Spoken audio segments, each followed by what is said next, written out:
Every player is out there looking for more power, and to get more power they generally try to create more speed, but often at the detriment of ball striking. Today I'm joined by Mr. Kerrod Gray. If you've never checked out his channel, where have you been? Please do. Go and check it out. Loads of amazing golf tips and collaborations on there as well. But today we're going to be talking all about creating more giving more distance to the folks at home, but not by getting too obsessed with speed. Okay. So the majority of players, they get to the top, they try and get more speed, absolutely equals more distance.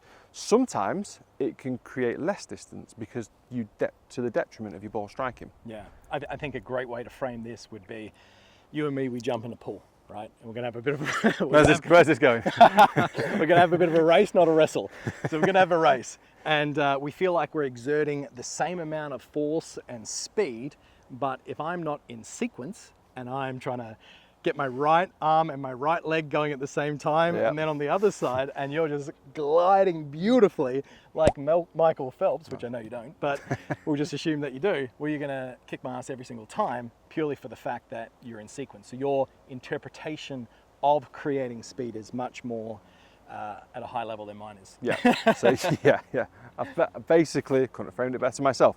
Creating better technique, more centered ball striking, better compression will instantly make you more efficient. So if whatever club head speed you've got now, the majority of golfers are not efficient at that speed, but they go searching for more speed to add more distance.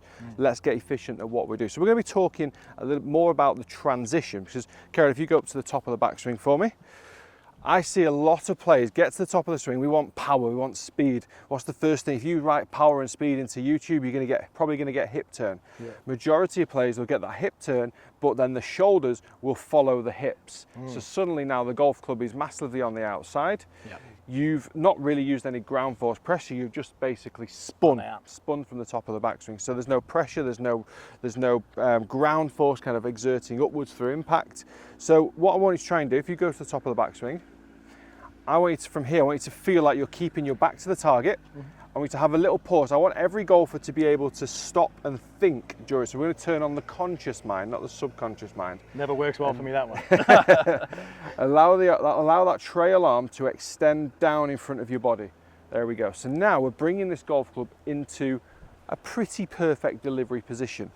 Okay, so the shaft of the club is parallel, pointing straight down the target line. The delivery position is key, because from there we're able to hit down on the ball and we get what Pete Callan, I love this bit, full face contact. Full face contact. I like that. Yeah.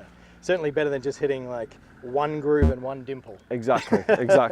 So as I get to the top, the slowing part of this is really that I'm just not rushing the golf swing. I'm not rushing the transition. I'm not there to the top going, all right, let's unwind our body, and before we know it, the golf club's lost back here in Narnia and we've got no chance of getting it down. So the slowing of that downswing transition, allowing the arms to feel like they fall, which they should go and check out the other video that we just shot on this, about Tiger Woods' drill that he hates, allowing the arms to fall and then almost feeling like from there, they just effortlessly swing through, or that's at least the sensation they will get. Exactly, yeah. So it feels slower. It'll feel anytime you've got time to think, you automatically feel like you're moving slower. Yeah.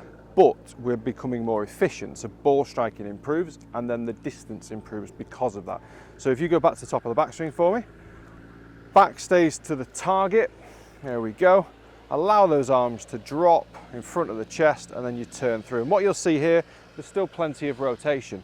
And just very briefly talking about impact position, if you take your setup for me, and without swinging the golf club up and back, I want you to show the folks at home what an impact position looks like. So there's the setup, there's impact. So what you'll see straight away, there's no aggressive opening up of the hips. His shoulder line is pretty much down the target line, so the shoulders haven't pulled open, this left shoulder hasn't pulled open. So he's not trying to be 90 degrees open to target with hips and shoulders. It's literally shoulders stay over the ball, hips 20 to 45 degrees left, depending on what you can do. And you may, on YouTube, see professional golfers at the freeze frame look like this. Let's say JT is a great example, like really straight up on his toes. It looks like his butt's facing all the way back towards the camera. Now, He is young, fit, agile, body moves incredibly well. He also has a lot of right side bend coming into the ball.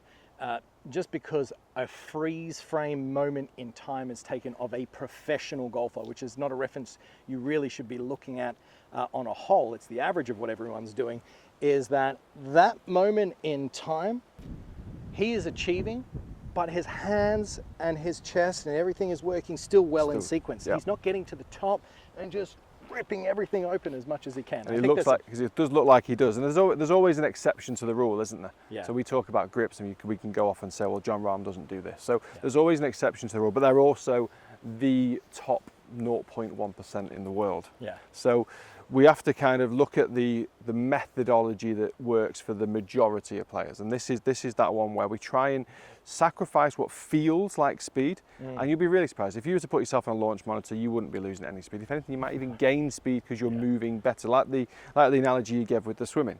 If you're moving better, you're likely to actually be moving faster.